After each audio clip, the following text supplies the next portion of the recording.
Swami Shivananda, a knower of Brahman, and the second president of the order.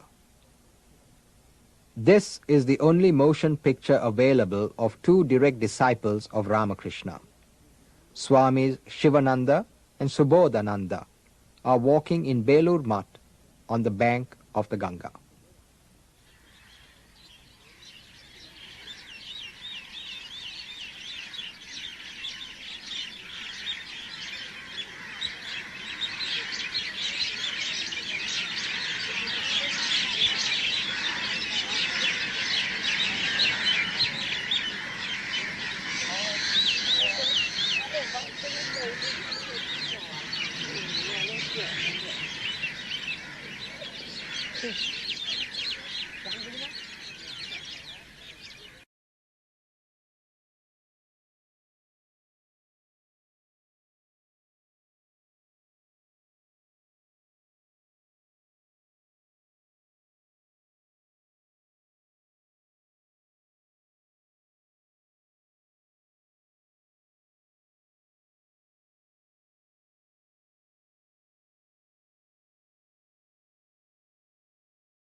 ओम स्थापकाय च धर्मस्य सर्वधर्मस्वरूपिणे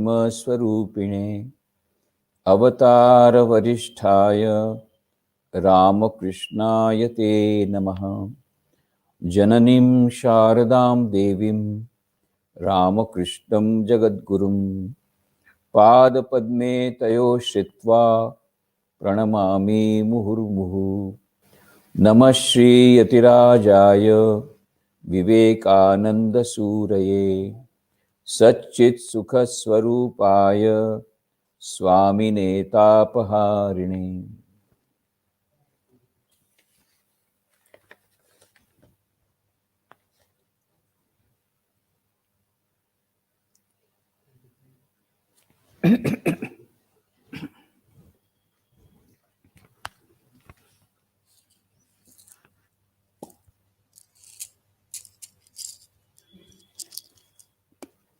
भगवान श्री रामकृष्ण देव एक अद्भुत माली थे। उन्होंने रामकृष्ण संघ रूपी एक बहुत सुंदर पुष्प गुच्छ बनाया, जिसमें उन्होंने 16 बहुत सुंदर पुष्प रखे। उसी में के एक पुष्प का नाम है स्वामी शिवानंद जी महाराज। स्वामी विवेकानंद के 15 गुरु भाई, कुल श्री रामकृष्ण देव के 16 सन्यासी शिष्य, उनमें से एक स्वामी शिवानंद जी महाराज, जिनको महापुरुष महाराज के नाम से भी जाना जाता है, जो कि रामकृष्ण मठ रामकृष्ण मिशन के द्वितीय अध्यक्ष थे। उनकी आज जन्मतिथि है, जिसके लिए हम लोगों ने यह आयोजन किया है। तो वैसे तो सभी श्री रामकृष्ण देव के सन्यासी शिष्यों की जन्मतिथि छोटे बड़े पैमाने पर लगभग सभी केंद्रों में मनाई जाती है, परंतु बारासत जहाँ पर उनका जन्म स्थान है, वहाँ पर अधिक बड़े पैमाने पर मनाई जाती है। ये स्वाभाविक है।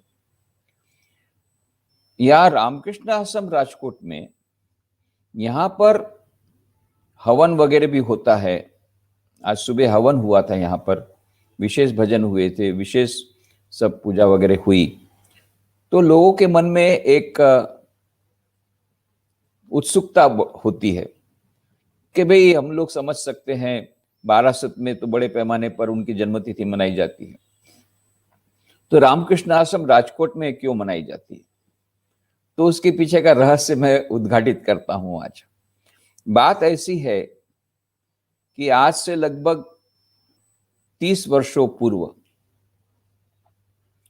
यहां पर एक महिला भक्त ने यह इच्छा प्रकट की कि उनके गुरु अर्थात स्वामी शिवानंद जी महाराज की जन्मतिथि पर विशेष पूजा भोग आदि की व्यवस्था की जाए, उसका आदि का आयोजन हो, और उसके लिए उनके पास जितना था सब कुछ, बर्तन वगैरह जो कुछ भी सब बेच करके जितना भी पैसा हुआ वो सब उन्होंने यहाँ पर फंड में रखा, परमानेंट फंड, कि उसके ब्याज से हम लोग प्रति वर्ष उनकी महापुरुष महाराज की जन्मतिथि मना सके। उसके लिए उन्होंने जो कुछ भी उनकी बचत थी, वे तो एक साधारण शिक्षिका थी, कितनी बचत उस समय के जमाने में हो सकती, वो बर्तन बेचकर जो कुछ भी था सब कुछ बेच करके जो कुछ भी पैसा मिला वो सब उन्होंने रामकृष्ण आश्रम राजकोट में वो फंड इकट्ठा करके रख दिया, और उसके ब्याज से हम लोग प्रतिवर्ष रामकृष्ण देव के पार्षद स्वामी शिवानंद जी महाराज की जन्मतिथि यहाँ पर मनाते हैं। ये उसका रहस्य है। तो ये जो था, ये जो महिला भक्त, उनका नाम है त्रिवेणी बहन मकवाणा। ये जो त्रिवेणी बहन अत्यंत उच्च कोटि की साधिका थी। तो इनके पिताजी ध्रांगध्रा के राजा के दीवान थे, उनका नाम था रामजी भाई, और ये अपनी मां के साथ गई थी बेलूर मठ, बहुत वर्ष पूर्व की बात है। तो वो कहा करती थी कि उन्होंने सबसे पहले रामकृष्ण देव के बारे में जाना मास्टर महाशय से, मास्टर महाशय से के पहले जाना काका साहेब कालेलकर की एक किताब है हिमालयनो प्रवास, उसमें काका साहेब कालेलकर, ये बहुत बड़े सुप्रसिद्ध साहित्यकार हैं, उन्होंने एक उसमें मास्टर महाशय महेंद्रनाथ गुप्त म, जो इन्होंने रामकृष्ण वचनामृत लिखा, बंगला में जिसको रामकृष्ण कथामृत बोलते हैं, गुजराती में भी कथामृत बोलते हैं, उसके उनके जो रचयिता ये महेंद्रनाथ गुप्त, इनके बारे में जब उन्होंने ये जाना किताब से, तो उनके मन में इच्छा हुई कि उनका दर्शन करने की। तो मास्टर महाशय का दर्शन करने गुजरात से उतने दूर, उस समय तो डायरेक्ट ट्रेन भी नहीं थी, बहुत जगह बदलना पड़ता था, अपनी माँ के साथ गई, और फिर वहां पर मास्टर महाशय ने उनको देख करके, उस समय ये उनका अंतिम मानो समय आ गया था, वो अपनी शैया पर थे, शैयासित थे, और मान लो मृत्यु शैया पर ही थे। इन्होंने, कुछ लोगों ने उनको कहा कि आपको दर्शन नहीं होगा, उनकी तो बहुत खराब अवस्था है, पर दर्शन हो गया। और मास्टर महाशय ने उनको कहा, क्या ब्रह्मचारिणी जी कैसी हैं? तो उनकी मां ने कहा, अरे इनको कैसे पता है कि तू ब्रह्मचारिणी है? पर यह मास्टर महाशय मानो एक वो उनको दैवी कुछ प्रेरणा हुई होगी, और वे आजीवन ब्रह्मचारिणी रही, आजीवन कुंवारी रही, उन्होंने विवाह नहीं किया। पहले से उनका आध्यात्मिक प्रति बहुत रुचि थी। और बाद में बेलू मठ में वो मंदिर में दर्शन करने गई थी, तो पता नहीं किस प्रकार से संयोग हुआ, किसी सन्यासी ने सामने से उनको कहा, अरे क्यों मंत्र दीक्षा जब आई हो उतने दूर से, तो मंत्र दीक्षा ले लो महापुरुष महाराज से, अध्यक्ष महाराज से। तो रामकृष्ण मठ मिशन के उस समय के द्वितीय परमाध्यक्ष मतलब स्वामी शिवानंद जी महाराज से उन्होंने मंत्र दीक्षा ली। तो इस उनके गुरु के प्रति उनकी जो अद्भुत भक्ति थी, तो उनके महापुरुष महाराज की भले एक ही बार उनकी मुलाकात है वो, पर इतना अधिक प्रेम उनको मिला था अपने गुरु के पास से, और इतने उपदेश मिले थे, सारा जीवन उनका परिवर्तित हो गया। ये महापुरुष महाराज की महानता देखिए। गुजरात की एक कन्या, जिसको रामकृष्ण देव शारदादेवी स्वामी के स्वामी विवेकानंद के बारे में कुछ जानकारी भी अधिक नहीं है, ऐसी एक कन्या जाती है, उनको जानते भी नहीं है, और फिर भी उन पर ऐसी कृपा करते हैं, जो इस कृपा को सारा जीवन वो भूलती नहीं है, और इस प्रकार से लगातार निरंतर जप करती थी, बहुत जप करती थी, वो खुद कहती थी, और किसी को अपने रूम में आने नहीं देती थी। एक उच्च कोटि की साधिका का उन्होंने जीवन व्यतीत किया। 93 साल की उम्र में उन्होंने, आज से लगभग 30 वर्ष पूर्व इन्होंने अपना शरीर छोड़ा। उसके पहले उन्होंने कहा कि मेरे गुरु के स्मृति में, मेरे गुरु की जन्मतिथि के अवसर पर कुछ विशेष इस प्रकार का आयोजन हो, तो इसलिए ये सब हम लोग कर रहे हैं। और आज ये हमने जन्मतिथि मनाई, सुबह हवन वगैरह हुआ। तो ये भी अद्भुत संयोग, ये त्रिवेणी बेन का जन्मदिन, उनकी जन्मतिथि अब महापुरुष महाराज की जन्मतिथि एक ही है।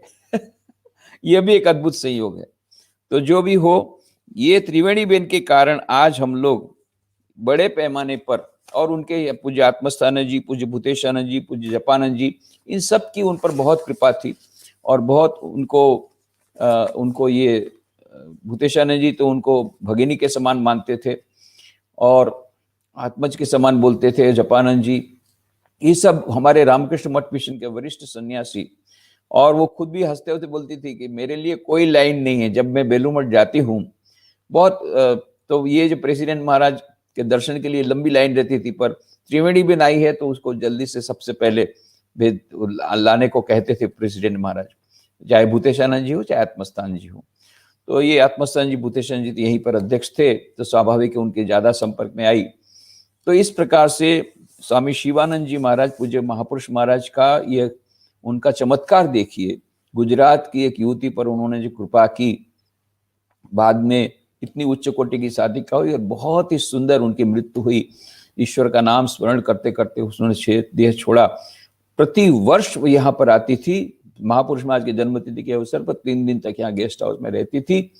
और फिर एक ही साल में उनका वह डिसकंटिन्यूशन हुआ, वह नहीं आ पाई, और उसके कुछ दिनों बाद उन्होंने महासमाधि ले ली, उन्होंने शरीर छोड़ दिया। तो जो भी हो, तो आज महापुरुष महाराज की जन्मतिथि है। महापुरुष महाराज की जब जन्मतिथि है तो अत्यंत संक्षेप में उनके जीवन की ओर दृष्टिपात करें। जैसा कि हम लोग वैसे तो जानते ही हैं कि बारासत में उनका जन्म हुआ, कलकत्ता से ज़्यादा दूर नहीं है। बारासत नाम का गांव अभी तो बहुत संपन्न गांव हो गया और सुंदर मंदिर भी है उस जगह पर, रामकृष्ण मिशन का ऑफिशियल सेंटर बन गया है। उस बारासत गांव में इनका जन्म हुआ 16 नवंबर 1854 को, 1854 16 नवंबर इनका जन्म हुआ। और पिता का नाम था राम कनाई घोषाल और माता का नाम था वामा सुंदरी। अत्यंत धर्मपरायणा दोनों पति पत्नी, और ये तो बहुत बड़े साधक भी थे राम कनाई घोषाल। और इन्होंने वहां पर तारकेश्वर महादेव की बड़ी उपासना की, तारकेश्वर महादेव से बड़ी प्रार्थना की, और तारकेश्वर महादेव का दर्शन प्राप्त हुआ वामा सुंदरी को, जिसमें कि उनको यह दर्शन में यह मानो कहा गया कि उनको एक पुत्र रत्न प्राप्त होगा, इसीलिए उसका नाम तारक रखा गया। तो इनका नाम हुआ तारकनाथ घोषाल, क्योंकि तारकेश्वर महादेव की कृपा से प्राप्त हुए थे। पिताजी ने इसके पहले श्री रामकृष्ण देव को कवच दिया था। एक बार गात्रदाह हुआ था श्री रामकृष्ण देव को, बहुत जलन होती थी सारे देह में। तब क्योंकि ये उनके पिताजी एक बहुत बड़े साधक थे, उन्होंने एक कवच दिया था, ताविज, जिसके कारण श्री रामकृष्ण देव का गात्रदेह कम हुआ था। इस प्रकार से श्री रामकृष्ण देव के साथ उनके पिताजी का संबंध था। तो इसीलिए जब श्री रामकृष्ण देव के पास सबसे पहले तारक जाते हैं तो तुरंत उसको बोलते, अच्छा तू इनका पुत्र है क्या? अच्छा राम कनाई घोषाल। तब अभी मिल जाता है कि मुझे लगा क्यों मुझे तुझे पूछने की इच्छा, मैं किसी को पूछता नहीं हूँ पिताजी के बारे में, पर तुझे मैंने पूछा, इसका मतलब है कुछ ना कुछ होगा। तो अब मैं जानता हूँ तेरे पिताजी ने मुझे इस प्रकार से कवच दिया था, इसलिए मुझे पूछने की इच्छा हुई। तो ये इस प्रकार से तारक वहीं पर गांव की स्कूल में कुछ पढ़ाई की, और बाद में सिर्फ 9 साल की उम्र में माता का वियोग उनको सहन करना पड़ा, माता का देहांत हुआ। बाद में थोड़ी कुछ समय बाद उनको बाहर उनके दादी की भी मृत्यु, ऐसे कई मृत्यु उन्होंने देखी छोटे अपने कम समय में, कम उम्र में। तो स्वाभाविक है उनको यह वैराग्य का भाव उदय हुआ। तो अधिक पढ़ाई लिखाई नहीं करके वे बाहर चले गए और वहां पर मुगल सराय वगैरह जगह पर उन्होंने नौकरी प्राप्त कर ली, रेलवे में कुछ समय तक नौकरी की। बाद में वापस आया तब उनका विवाह करा दिया उनके पिताजी ने। उनकी तो बहुत इच्छा बिल्कुल नहीं थी, पहले से वैराग्यवान थे, फिर भी पिताजी की इच्छा को मान सम्मान देते हुए उन्होंने विवाह तो किया। इधर इनको समाधि के बारे में जानने की बहुत इच्छा थी। तब उनको कहा गया था कि समाधि की अवस्था देखनी है तो रामकृष्ण परमहंस का दर्शन करना होगा। और यह सुयोग एक दिन आ गया। 1880 में 1880 में रामचंद्र दत्त के मकान में श्री रामकृष्ण देव आए थे। तब उनकी वहां पर पहली मुलाकात हुई और बाद में उनको दक्षिणेश्वर में श्री रामकृष्ण देव ने बुलाया। फिर तो उनका आना जाना चलता रहा और उन्होंने फिर श्री रामकृष्ण देव को कहा कि मेरा तो विवाह हो गया है। तब श्री रामकृष्ण देव कहा कोई बात नहीं, मैं तुझे कुछ ऐसी करामत कर दूंगा, ऐसे तुझे मंत्र दे दूंगा, उसके बाद से तुमको इस प्रकार की कोई इच्छा नहीं रहेगी शरीर संबंध रखने की, शरीर के साथ संबंध रखने की, और तेरी पत्नी भी तेरा धर्म का पालन करेगी जिस प्रकार तू चाहता है। और सचमुच में ऐसा हुआ। और यद्यपि उन्होंने विवाह किया था पर एक भी बार उन्होंने पत्नी के साथ संयोग उनका नहीं हुआ। इसीलिए बाद में जब स्वामी विवेकानंद को ये पता पड़ा कि उन्होंने जब स्वामी विवेकानंद एक बार कहा कि देखो हमने अपने जीवन में एक ही देखा है श्री रामकृष्ण देव कि जिनका विवाह हुआ और फिर भी उन्होंने पवित्र जीवन उन्होंने जिया और पत्नी के साथ उन्होंने कोई भी किसी प्रकार का शारीरिक उनका संबंध नहीं रहा। तब महापुरुष महाराज ने, तब स्वामी शिवानंद जी ने कहा ईश्वर की कृपा से, श्री रामकृष्ण देव की कृपा से मेरा भी ऐसा ही हुआ है। क्या कहते हो तारकदा? उनसे तो बड़े थे उम्र में, क्योंकि 1854 में उनका जन्म हुआ तो करीब 9 साल बड़े थे स्वामी जी। तो उनको तारकदा कहते, तारकदा क्या कहते हो आप आपकी भी ऐसी अवस्था, तब तो आप महापुरुष हैं। बस उस दिन से फिर वो महापुरुष महाराज के नाम से वो जाने जाने लगे। जो उनके अन्य गुरु भाई भी ये महापुरुष महाराज को, स्वामी शिवानंद जी को महापुरुष महाराज कहने लगे, क्योंकि स्वामी विवेकानंद ने उनको वो निक नेम दिया, वो उपनाम दिया। तो ये तो बात की बात है। पर इस प्रकार से श्री रामकृष्ण देव की कृपा से वे विवाहित जीवन में भी पवित्र जीवन जी सके थे। और ऐसा अद्भुत संयोग होगा, कुछ दिनों में तो पत्नी की मृत्यु हो गई अचानक किसी कारण से। तो उसके बाद वे और भी स्वतंत्र हो गए और फिर बाद में श्री रामकृष्ण देव के पास ही रहने लग गए। उसके बाद में उत्तर भारत में वे तपस्या में गए, कई जगह पर गए, तीर्थ यात्रा की और बहुत तपस्या की। 1896 में वे बाद में कुछ समय तक तो रहे वरानगर मठ में सब लोगों भाई लोगों के साथ, और फिर से वे गए तीर्थ यात्रा के लिए। वहां से तीर्थ यात्रा करके 1896 में वापस आए। इधर 1897 में जब श्री राम स्वामी विवेकानंद जी वापस लौटे विदेश से, तो उन्होंने कहा तारकदा आप कब तक अपने आप को छिपा के रखेंगे, अभी बाहर आइए। और इस प्रकार से उनको श्रीलंका में, उस समय तो सिलोन था उसका नाम, तो सिलोन में प्रचार के लिए उन्होंने भेजा। वहां के कुछ लोग बोलते थे हमारे यहाँ कुछ भक्त लोग चाहते हैं कि यहाँ भी रामकृष्ण मिशन का सेंटर हो। तो स्वामी शिवानंद जी को उन्होंने भेजा एक पत्र द्वारा, एक पत्र की कॉपी उनको दी और पत्र मुख्य पत्र था वो वहां के सिलोन के जो भक्त लोग थे उनके नाम वो पत्र है, और उसकी कॉपी स्वामी शिवानंद जी महाराज को दी। तो इस प्रकार से वो करीब 1 वर्ष तक सिलोन में उन्होंने काम किया। फिर वापस आए 1 साल में काम करने के बाद। फिर 1902 में स्वामी जी की महासमाधि हुई 4 जुलाई 1902 को। उसके कुछ दिन पहले उन्होंने तारकदा को कहा कि वाराणसी में आप एक सेंटर खोलिए। तो वाराणसी में अद्वैत आश्रम की स्थापना स्वामी शिवानंद जी ने की, महापुरुष महाराज ने की। और 4 जुलाई को उनको ऐसा लगा कि स्वामी विवेकानंद जी मान लो नहीं रहे, और उनकी धारणा ठीक रही। बाद में दूसरे दिन तार आया कि स्वामी विवेकानंद जी ने महासमाधि ली।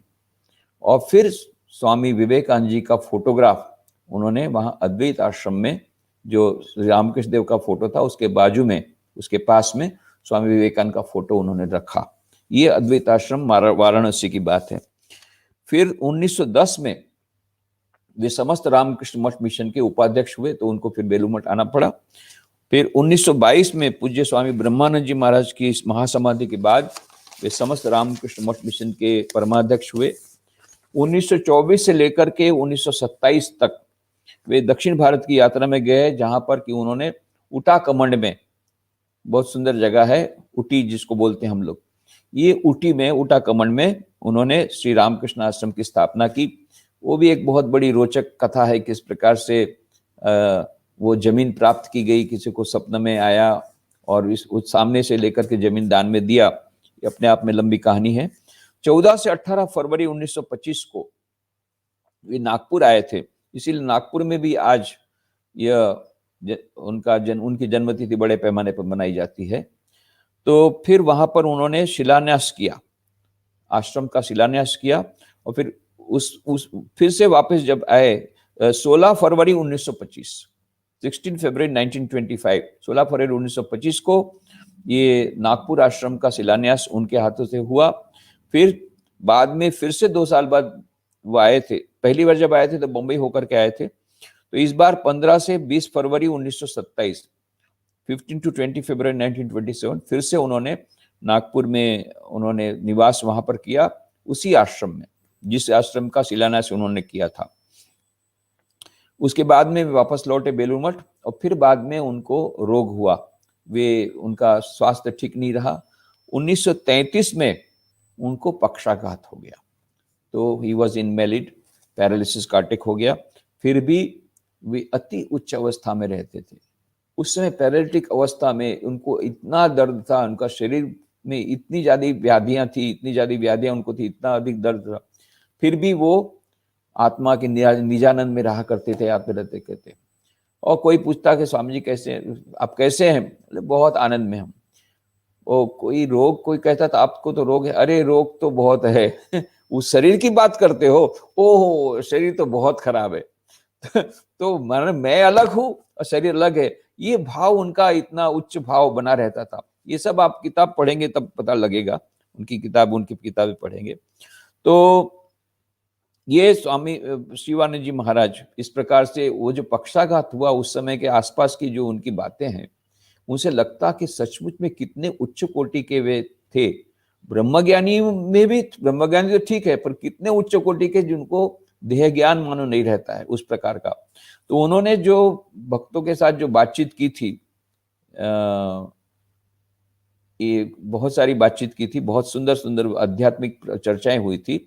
शिवानंद वाणी नाम की बंगला किताब में वो दी गई है।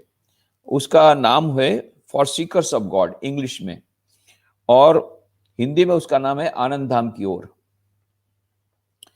और गुजराती में है आनंद धामना पथ पर। तो ये सब किताबों से आपको इनके वचनों के बारे में पता प्राप्त होगा। तो हम लोग तो अत्यंत संक्षिप्त में आज देख रहे हैं, पर मैं यह अनुरोध करूंगा कि आप लोग उनके जीवन के बारे में जानना चाहते हैं, उन्होंने जो वार्तालाप किए, अत्यंत उच्च कोटि के बहुत सुंदर वार्तालाप, साधकों के लिए अत्यंत उपयोगी ऐसे वार्तालाप, ये सब आपको इन किताबों में मिलेंगे। ये किताबों का आप अवश्य पढ़िए। एक तो है जो मैंने बताया for seekers of God English में, शिवानंद वाणी बंगला में, हिंदी में उसका नाम है आनंद धाम की ओर, गुजराती में उसका नाम है आनंद धामना पथ पर। उसी प्रकार से शिवानंद स्मृति संग्रह है, और भी उनके संस्मरण के बारे में है, उनका जीवन चरित्र है, Swami Shivanand a man of God, इस प्रकार की भी किताबें हैं, अंग्रेजी में, हिंदी में, बंगला में, गुजराती में, आपको जिस लैंग्वेज में चाहिए, जिस भाषा में चाहिए, ये सब किताबें आपको यहाँ पर हमारे विवेकानंद बुक वर्ल्ड में भी मिल जाएगी। वहां पर का आपको लिंक भी दे देंगे, तो वहां पर से आप डायरेक्ट ऑनलाइन भी आप किताबें खरीद सकते हैं, या ऑर्डर देने, आप ईमेल से ऑर्डर देंगे तो आपको किताबें पार्सल से मिल जाएगी। और आपके आसपास नजदीक में कोई भी प्राइवेट सेंटर हो या ऑफिशियल सेंटर हो, वहां से ये सब किताबें आपको मिल जाएगी। पर ये किताबें पढ़ने से आपको लगेगा किस प्रकार की उच्च अवस्था स्वामी शिवानंद जी महाराज की, महापुरुष महाराज की रहती थी। विशेष करके यह जो 1927 to 1934 की जो बात है, ये उनका कितना उच्च स्तर पर उनका मन रहता था, ये बातें आपको मिलेंगी। तो ये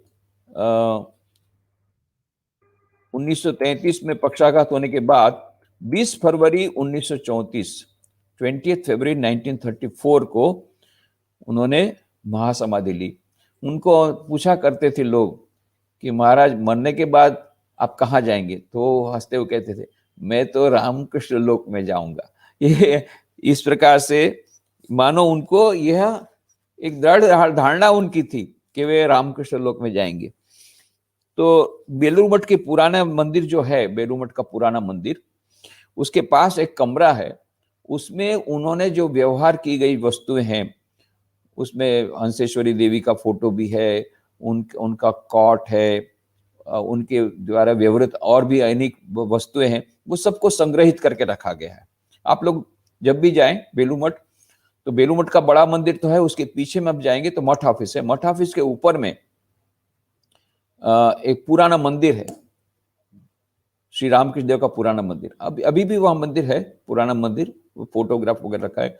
वो पुराना मंदिर के पास में जो छोटा कमरा है, वहां पर स्वामी शिवानंद जी महाराज, महापुरुष महाराज की सब व्यवहृत वस्तुएं रखी गई है, उसको आप लोग देख सकते हैं। तो इस प्रकार से महापुरुष महाराज, अद्भुत उनका जीवन रहा, और इतने उच्च कोटि के ये होने के बावजूद भी इतने सरल बालक जैसे स्वभाव वाले ये थे। उसका एक ही उदाहरण मैं दूं कि एक कुत्ता था, तो कुत्ता बोलता ये जो कुत्ता है ना, ये मेरा कुत्ता है। और मैं किसका कुत्ता हूं मालूम है? मैं श्री रामकृष्ण देव का कुत्ता हूं, मैं तो भगवान का दास हूं बस। और वे कहा भी करते थे, स्वामी विवेकानंद की बात को याद करते थे कि गुरु के द्वार में कुत्ते के समान पड़े रहो, सब कुछ हो जाएगा, कुछ नहीं करना है आपको, शरणागत होकर के पड़े रहो। ये कुत्ता जैसे मेरे शरणागत होकर के पड़ता है, तो उसको मैं खाना पीना देता हूं कि नहीं, उसी प्रकार से गुरु के द्वार में कुत्ते के समान पड़े रहो। ये उन्होंने स्वामी विवेकानंद से सुना था, स्वामी विवेकानंद ने पवारी बाबा से शायद सुना था। तो ये बात बार बार महापुरुष महाराज कहते थे, देखो भाई मैं तो रामकृष्ण देव का कुत्ता हूं, मैं तो शरणागत हूं, प्रभु जैसा रखेंगे ऐसा होगा। इस शरणागति की इतनी उच्च भावना, आप उनके जो वार्तालाप है उनको जब पढ़ेंगे आश्चर्य होगा कितनी हद तक इस शरणागति की भावना हो सकती है। अद्भुत, और कितनी सरलता, अद्भुत सरलता। एक उदाहरण देता हूं, 1926 में कन्वेंशन हुआ, आपको मालूम होगा रामकृष्ण मठ मिश्र का द्वितीय बड़ा कन्वेंशन 1980 में हो, उसमें से आप लोगों ने, कुछ लोगों ने भाग लिया होगा, बहुत बड़ा। पर सबसे पहला कन्वेंशन हुआ 1926 में, 1926 में सारे विश्व के सभी सन्यासी और भक्त लोग सब एक साथ आए बेलूर मठ में, बहुत बड़ी एक घटना थी। तो उस समय प्रेसिडेंशियल एड्रेस, स्वामी शिवानंद जी तो प्रेसिडेंट थे, वो बैठे हुए थे नीचे, और उधर प्रेसिडेंशियल एड्रेस पढ़ा जा रहा था। तो प्रेसिडेंट एड्रेस जब पढ़ा जा रहा था, तो एक बात इतनी अच्छी आई, तो महापुरुष महाराज ताली बजाने लग गए।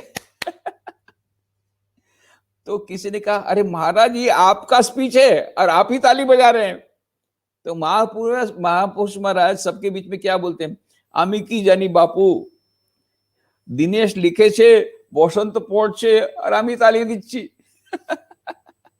दिनेश मतलब स्वामी निखिलानंद जी, ये बहुत ही अच्छी, उनकी कई किताबें हैं, बहुत सुंदर वो लिखते थे, लिखने में बहुत ये थे, बहुत सुंदर उन्होंने वो प्रवचन लिखा था। बसंत माने स्वामी परमानंद जी। अभी आपने सबसे पहले जो अपनी छोटी सी वीडियो देखी, वो वीडियो मैंने सुना है कि वो परमानंद जी महाराज उस समय का जो अमेरिका से लाए थे, वो अमेरिका में थे उस समय। तो निखिलानंद जी भी अमेरिका में थे, रामकृष्ण विवेकानंद सेंटर न्यूयॉर्क में उनकी स्थापना उन्होंने की थी। तो निखिलानंद जी भी आए थे, परमानंद जी भी आए थे। परमानंद जी का पूर्वाश्रम का नाम था बसंत, और निखिलानंद जी का पूर्वाश्रम का नाम था दिनेश। तो महापुरुष महाराज बोलते हैं, आमी की जानी बापू, दिनेश लिखे छे और बसंत पढ़छे और आमी ताली दीची। सबके सामने बोल दिया, भाई मेरे को ये कुछ मालूम नहीं है, ये लोग लिखे इतना बड़ा, यदि अच्छा स्पीच है उसका क्रेडिट मुझे नहीं, उनको दो। ये कितनी बड़ी, कैसी अद्भुत सरलता और कितनी निरहंकारिता का प्रत्यक्ष उदाहरण। और उसमें वो बात, और क्यों इतनी ताली बजाई, कि उसमें निरहंकारिता की बात थी, जिसमें कहा गया था, B thou like an arrow that darts at the target, be thou like a sword that pierces the object, be thou like a hammer that falls on the anvil. The arrow does not weep if it misses the target. The sword does not lament if it cannot pierce the object. The hammer does not fret if it does not fall on the anvil. And yet, there is a joy in being created, being used, being broken in the hands of the wielder, and an equal joy in being finally set aside. What a wonderful idea. क्या अद्भुत बात उसमें कही गई है। तो क्या कहा गया कि तुम उस तीर के समान बनो जो छोड़ा जाता है टारगेट की ओर, तुम उस तलवार की तरह बनो जो वस्तु को काटता है, तुम उस हथौड़े की तरह बनो जो पत्थर पे गिरता है। यदि एक तीर जो छोड़ा गया है एक टारगेट की ओर, यदि टारगेट में नहीं गिरता है तो तीर कभी रोता नहीं है। तीर की क्या, उसमें तीर का, मान लो टारगेट में पहुंच गया तो तीर की कोई क्रेडिट नहीं है, तीर चलाने वाले की क्रेडिट है। और यदि टारगेट तक नहीं पहुंचा तो the arrow does not weep if it Mrs the target, तो रोता नहीं है वो। और यदि तलवार यदि काट ना सके तो तलवार रोती नहीं है, वो भी ऐसा क्रंदन नहीं करती कि मैं नहीं काट सकी। जो तलवार चलाने वालों के हाथ में है वो तो। और फिर हथौड़ा भी कोई इस प्रकार से चित्कार नहीं करता, अरे अरे मैं पत्थर पर नहीं गिर पाया, वो तो गिराने वाले का दूसरा कोई है। हम तो मतलब कहने का मतलब हम केवल निमित्त मात्र हैं, हम केवल यंत्र स्वरूप है। आमी जंत्र तुम्ही जंत्री, आमी घर तुम्ही घरणीमा, सकली तुम्हारी इच्छा, इच्छा मई तारा तुम्ही। बहुत सुंदर भजन है, श्री रामकृष्ण गाया करते थे, मैं तो यंत्र हूं तुम यंत्री हो, यंत्र चलाने वाले तुम हो, मैं तो केवल यंत्र हूं। उसी को अच्छी तरह यहां पर इतनी अच्छी तरह प्रकट किया गया है कि we are all humble instruments in the hands of the lord. हम ईश्वर के एक नम्र यंत्र हैं, और यदि ये नम्र यंत्र के द्वारा कुछ अच्छा काम होता है तो क्रेडिट मेरी नहीं है, ईश्वर की है। और यदि कुछ होता है, नहीं होता है, तो मुझे रोने की आवश्यकता नहीं है, यह भी सब ईश्वर की इच्छा से हो रहा है। सब कुछ सकली तुम्हारी इच्छा, इच्छामयी तारा तुम्ही, तुम्हार कर्म तुम्ही करो माँ, लोके बोले करी आमी। माँ तुम्ही सब करती हो, और लोग कहते हैं मैं करता हूं, मैं नहीं करने वाला हूं, प्रभु तू, माँ तुम ही करती हो। यही भाव यहां पर है कि प्रभु तुम ही सब करने वाले हो, हम तो केवल यंत्र हैं।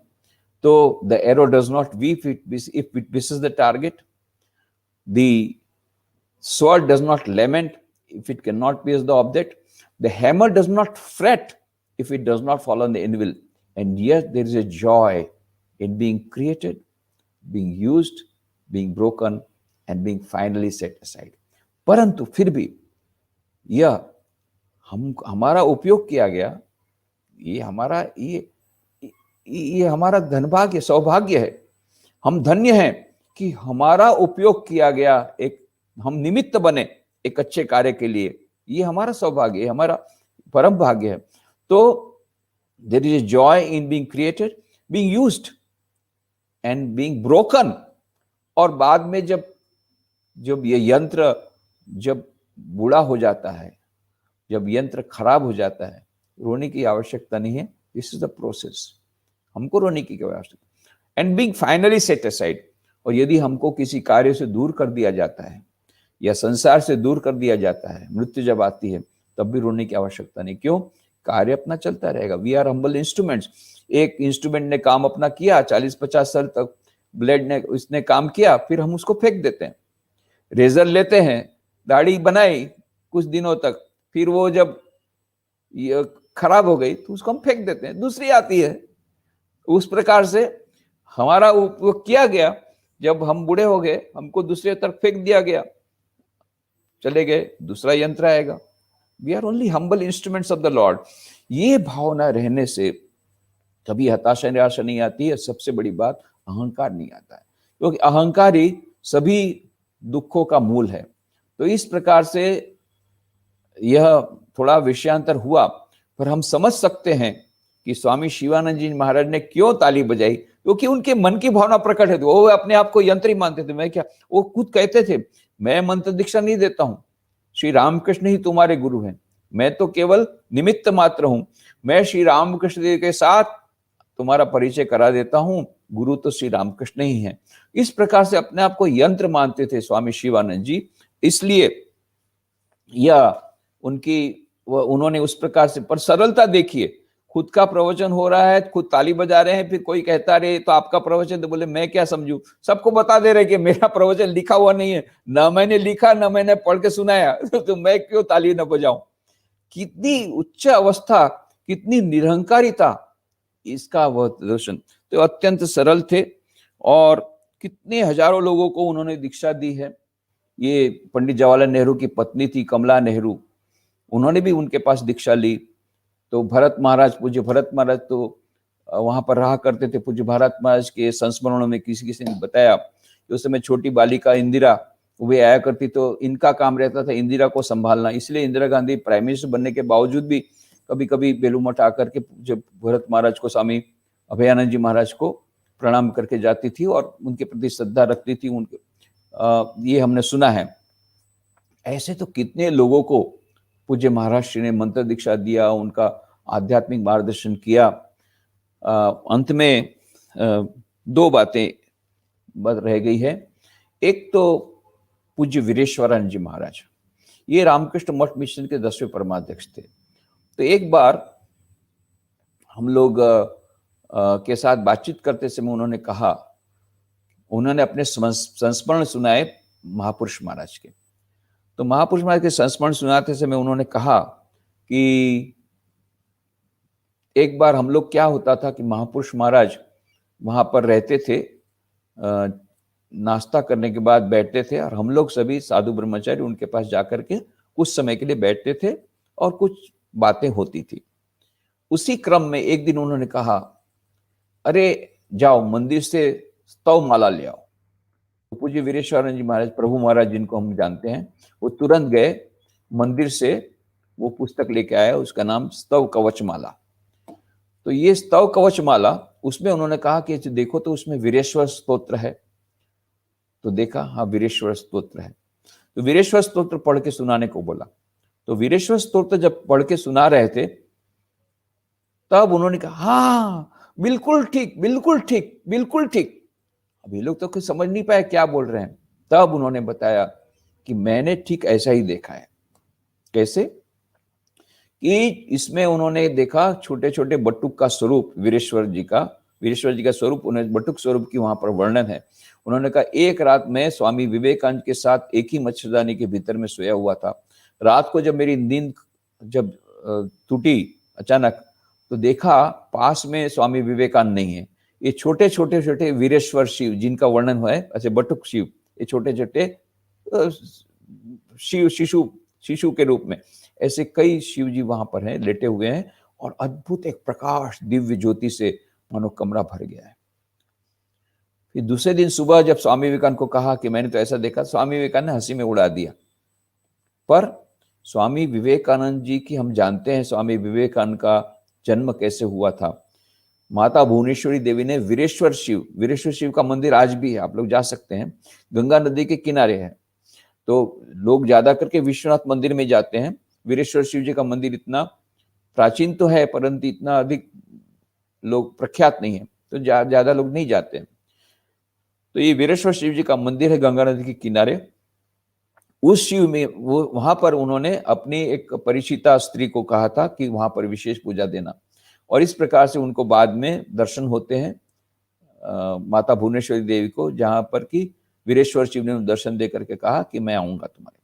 तो मानो ये वीरेश्वर शिव जी का ही एक स्वरूप ये स्वामी विवेकानंद के रूप में प्रकट होते। इसलिए गुरु भाई, स्वामी विवेकानंद के गुरु भाई, ये स्वामी विवेकानंद को शिवावतारी मानते थे, शिव जी के ही अंश मानते थे। इसीलिए महापुरुष महाराज ने, स्वामी शिवानंद जी महाराज ने कहा, मैंने स्वयं अपनी आंखों से देखा है कि स्वामी विवेकानंद का जो सच्चा स्वरूप, वो वीरेश्वर शिव जी का स्वरूप जो पढ़ के सुनाया गया उनको ये स्तव कवच माला में, उनसे माल को बिल्कुल मिलता है। इस प्रकार से यह स्वामी शिवानंद जी महाराज, वो स्वयं भी शिव जी के प्रति समर्पित थे। और दो किस प्रकार से मिलता है, इधर शिवानंद जी महाराज की माता ने तारकेश्वर महादेव को प्रार्थना की, तो तारकेश्वर महादेव ने स्वामी शिवानंद जी को भेजा। उधर वीरेश्वर शिव जी को भुवनेश्वर देवी ने प्रार्थना की, तो वीरेश्वर शिव जी ने भेजा स्वामी विवेकानंद को। ये दोनों में इतना साम्य है, और इसीलिए शायद स्वामी विवेकानंद जी तारकदा को सम्मान देते थे और स्वामी शिवानंद जी को महापुरुष महाराज के नाम से पुकारा करते थे। तो ये महापुरुष महाराज क्यों पुकारते थे, उसका यह रहस्य यह है कि उन्होंने जब सुना कि श्री रामकृष्ण देव के समान ही स्वामी शिवानंद जी ने विवाह होने के बावजूद भी उन्होंने अखंड ब्रह्मचर्य का पालन किया है, तो वे उन्होंने महापुरुष महाराज के नाम से कहते। ये महापुरुष महाराज की अंतिम बात कह के मैं समापन करूंगा। तो उनके कैलाशानंद जी महाराज थे, उनके शिष्य पूज्य कैलाशानंद जी महाराज। तो पूज्य कैलाशानंद जी महाराज की कुछ सेवा करने का मौका मिला था, सौभाग्य मिला था। पहले तो जब मैं मद्रास में 1 साल था, उन्होंने कृपा पूर्वक मुझे, यद्यपि मैं सन्यासी नहीं था, फिर भी मुझे मठ में रहने की अनुमति दी थी। वो अपने आप में लंबी कहानी, उसमें नहीं जाएंगे। परंतु उस समय भी कुछ सेवा की थी, पर ऑफिशियली सेवक के रूप में मुझे रखा गया था जब बेलूर मठ में मैंने ज्वाइन किया 1976 में, तब ऑफिशियली उनको सेवक के रूप में भेजा गया। तब उनका स्वास्थ्य ठीक नहीं था, इसलिए उनको सेवक दिया गया। तो ऐसा हुआ कि कुछ ही दिनों में उनको फिर हॉस्पिटल जाना पड़ा। फिर उनके पेट में अल्सर था, तो कैंसर था। फिर ऑपरेशन किया गया और बचने की आशा नहीं थी, फिर भी वे किसी प्रकार से ईश्वर की कृपा से बच गए और फिर वापस आए। तो उस समय की बहुत सारी बातें हैं, तो अभी तो उसमें नहीं जाएंगे।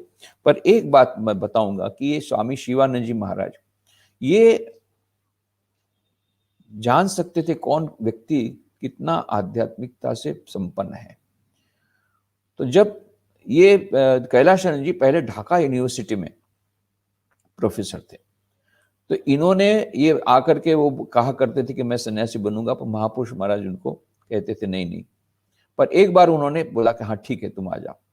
तो उन्होंने कुछ देखा होगा कि किस प्रकार से वो कब किस समय उनको ज्वाइन करना था। थोड़ी बड़ी उम्र में उन्होंने ज्वाइन किया रामकृष्ण मिशन। इधर मास्टर महाशय ने कहा, अरे महापुरुष महाराज की महिमा को तो देखो, ढाका यूनिवर्सिटी के प्रोफेसर को सन्यासी बना दिया। ये एक बहुत बड़ा अचीवमेंट माना जाता था उस समय। तो महापुरुष महाराज ने कहा इस प्रकार से, और ये इतने अनुगत प्राण थे। गुरु भक्ति यदि आपको डिमॉन्स्ट्रेशन के रूप में देखनी है, किसको गुरु भक्ति बोलते हैं, तो स्वामी कैलाशानंद जी महाराज का जीवन है। उन्होंने कई बार मुझे कहा, in every pore of my body is महापुरुष महाराज। क्या बात, मेरे शरीर के प्रत्येक कण कण में महापुरुष महाराज हैं, और कोई भी कार्य बिना महापुरुष महाराज के फोटो को प्रणाम किए बिना नहीं करते थे। गुरु के प्रति ऐसी अद्भुत भक्ति, और उनसे इतने अनुगत प्राण थे। और महापुरुष महाराज जब उन्होंने ज्वाइन किया तो अपने हाथ अपने पास ही रखा सेवक के रूप में, तो बहुत प्यार करते थे। अभी एक खोखा महाराज भी उनको बहुत प्यार करते थे, तो रोज महापुरुष महाराज के पास ले जाते थे, इसका हाथ पकड़ करके, कैलाशानंद महाराज का हाथ पकड़, इसको कब आप संन्यास दीक्षा दोगे। महापुरुष ने, अरे यदि अभी तो कल तो आया है, थोड़ा दिन रहने दो ना। नहीं, पर खोखा महाराज स्वामी सुबोधानंद जी रोज उनको ले जाएंगे, अरे इनका कब दीक्षा होगा, संन्यास दीक्षा कब होगी। अरे अभी तो आया है, अभी संन्यास दीक्षा कैसे होगी। हमारे तो रामकृष्ण मठ विश्व ने, अभी तो आपको मालूम ही है कि 9 साल तक पहले ब्रह्मचर्य का पालन करो, उसके बाद में पहले प्री प्रोबेशनर, फिर 4 साल प्रोबेशन, फिर 4 साल का ब्रह्मचारी के हिसाब से सेवा, फिर 9 साल बाद संन्यास दीक्षा होती। तो उस समय इतने नियम कड़े नहीं थे, फिर भी 2-3 साल 3-4 साल तो निकल जाते थे। पर यहाँ तो कैसा हुआ, अभी कुछ समय हुआ था कि फिर उन्होंने कहा ठीक है मैं उसको संन्यास दूंगा, और फिर एक डेट की गई, शायद काली पूजा के दिन ऐसा कुछ कहा गया। तो जब ये हो गया, तय हो गया कि उनकी संन्यास दीक्षा होगी, और वो भी विशेष करके क्योंकि उनका स्वास्थ्य अच्छा नहीं था, वे चाहते थे कि उनके हाथ से संन्यास दीक्षा हो। तो रामकृष्ण देव की जन्मतिथि पर ही ज्यादा करके संन्यास दीक्षा होती, पर उन्होंने कहा नहीं, काली पूजा के दिन ही दे देंगे संन्यास दीक्षा। तो अब चारों ओर खबर फैल गई बेलूर मठ में कि अरे महापुरुष महाराज तो नियम को तोड़ रहे हैं, अभी तो बहुत कम समय हुए उनको आए, ज्वाइन किए, और अभी से उनको संन्यास दीक्षा हो रही है और नियम के विरुद्ध हो रहा है। ये सब बातें इनके हाथ में आई, इनके पास आई। कैलाश महाराज को पता लग गया इस प्रकार से उनके गुरु के बारे में, तो उनको बहुत दुख हुआ, मेरे गुरु के बारे में ऐसी बातें हो रही है। तो एक दिन गए महापुरुष महाराज को साष्टांग प्रणाम किया, बोले आपसे कुछ अनुरोध करना चाहता हूं। बोले बोलो। बोले देखिए, आप तो मुझे बहुत प्यार करते हैं और इसीलिए मुझे अपवाद के रूप में जल्दी से संन्यास दीक्षा दिलवाना चाहते हैं, पर कुछ लोग इससे नाराज हैं और बोलते हैं महापुरुष महाराज तो नियम तोड़ रहे हैं, वो अच्छा नहीं है। हमारे सब भालो लागे ना। उन तो ईस्ट बंगाल के थे, तो बांग्लादेश के, अभी आजकल बांग्लादेश को उस समय ईस्ट बंगाल, वहां के थे, ढाका के थे। हमारे सब भालो लागे ना, तो मुझे तो ये सब अच्छा नहीं लगता है, तो मैं तो आपके पास सेवक के रूप में हूँ, तो बाद में कभी भी संन्यास दीक्षा हो जाएगी, मैं तो आपके पास पढ़ा रहता हूँ, बस उसी में मुझे आनंद है, तो आप बाद में संन्यास दीक्षा दीजिए, अभी नियम को तोड़ने की आवश्यकता नहीं है, ऐसा अनुरोध मैं कर रहा हूँ। महापुरुष महाराज बहुत गंभीर हो गए, फिर जोर से चिल्ला करके कहा, जे शाला नियम करते पारे से शाला भांगते हो पारे। अरे जो नियम कर सकता है वो नियम तोड़ भी सकता है, मैं प्रेसिडेंट हूं। मैं अध्यक्ष हूं, आमी तुम्हाके दीक्षा देव नेबे कि ना, बोल बोल, इस प्रकार से चिल्ला कर कहा, मैं तुझे संन्यास दीक्षा दूंगा, तू लेगा कि नहीं, बोल। तो महाराज एकदम से साष्टांग प्रणाम, हाँ महाराज, हाँ महाराज, मैं लूंगा, मैं लूंगा। इस प्रकार से स्वामी शिवानंद जी महाराज की महानता देखिए कि वो अंदर का देख सकते थे। बाद में किसी ने कहा था उनको कि आपने क्यों ऐसा अपवाद किया? अरे बोले, तुम तो बाहर से देखते हो, कल आया है ये, इतने जन्म से क्या साधना की है मैं जानता हूं, तुम लोग क्या जानोगे। ये अंतर्यामी थे महापुरुष महाराज, उनके पास ऐसी आध्यात्मिक शक्ति थी, वो सामने वाले व्यक्ति को परख सकते थे, देख सकते थे, पहचान सकते थे। देखा ये आध्यात्मिक शक्ति का और ऊर्जा है उसमें। एक बार तो उन्होंने कहा भी था, दीक्षा दे रहे थे महापुरुष महाराज, दीक्षा दे रहे थे, तो कैलाश जी महाराज का मैं जाता हूँ, अभी आप मंत्र देंगे ना तो मुझे बाहर। अरे बैठो ना, क्या है, फिर तो तुमको भी तो मंत्र देना पड़ेगा। बहुत साल बाद में वो वाइस प्रेसिडेंट हुए, मंत्र दीक्षा दी, पर उन्होंने तो सेवक के रूप में कहा था तुमको मंत्र दीक्षा देना पड़ेगा। ये गुरु की क्या कृपा, ऐसी अद्भुत कृपा। ये गुरु भी देखिए, गुरु भी कैसा, चेला भी कैसा, ये देखने के लायक है। गुरु शिष्य का जो अद्भुत संबंध और गुरु के प्रति उनकी भावना, कैलाश, और गुरु का शिष्य के प्रति जो प्रेम, अद्भुत प्रेम, ये सब। उसके बाद में ये तो तय हो गया, संन्यास दीक्षा होगी, और संन्यास की एक दीक्षा होगी बाद में। उसके एक दिन पहले महापुरुष महाराज भोजन कर रहे हैं, ये मुझे बात से कैलाश महाराज से जानने को मिली बाद में, और कैलाश महाराज उनको भोजन खिला रहे हैं। भोजन खाते खाते बोलते हैं, तोर तो काल के दीक्षा होवे ना, संन्यास दीक्षा होवे तो तोर नाम की देबो रे। कितने सरल है। बोलते कल तो तुम्हारी संन्यास दीक्षा होगी, तो नाम मैं क्या दूं, उसी को पूछ रहे जिसका संन्यास दीक्षा होने वाले। अच्छा, आमार नाम शिवानंद, तू तो आमार माथार मणि, तो तोर नाम होवे कैलाशानंद, ठीक तो। संन्यास दीक्षा बाद में हुई, उसके पहले ही नामकरण हो गया। नॉर्मली हमारे यहाँ अभी भी कभी भी संन्यास दीक्षा होती है, संन्यास दीक्षा पूरी हो गई, उसके कुछ समय बाद, लगभग 2 घंटा बाद प्रेसिडेंट महाराज क्वार्टर में जाते हैं, तब उनको नाम दिया जाता है कि तुम्हारा नया नाम ऐसा है। महापुरुष महाराज सब नियम तोड़ दिए। इनकी शिष्य वत्सलता, इनकी वह भक्ति, इनकी वह पहचानने की शक्ति, ये स्वामी शिवानंद महाराज की जो सरलता, उनकी महानता, हम लोग समझ नहीं पाएंगे। It is beyond our understanding. ये महापुरुष सचमुच में महापुरुष थे। उनके बारे में जानने वाले हम कौन, उनके बारे में उनको समझने वाले हम कौन, और उनके बारे में बोलने वाले हम कौन। इसलिए अधिक न बोल करके पूज्य महापुरुष महाराज के चरणों में प्रणाम करते हैं कि उनकी महापुरुष के जो उनके अद्भुत लक्षण जो थे, उनको समझ नहीं पाएंगे, पर उनकी किताबों को पढ़ें, उनके संलापों को करें, महापुरुष महाराज के उपदेशों को पढ़ें। धीरे धीरे करके हम महापुरुष महाराज को थोड़ा थोड़ा जानने का हम प्रयत्न करें, और ये स्वामी विवेकानंद जी ने उनको महापुरुष नाम दिया है। ऐसे महापुरुष महाराज के चरणों में प्रणाम करके आज का यह कार्यक्रम समापन करते हैं।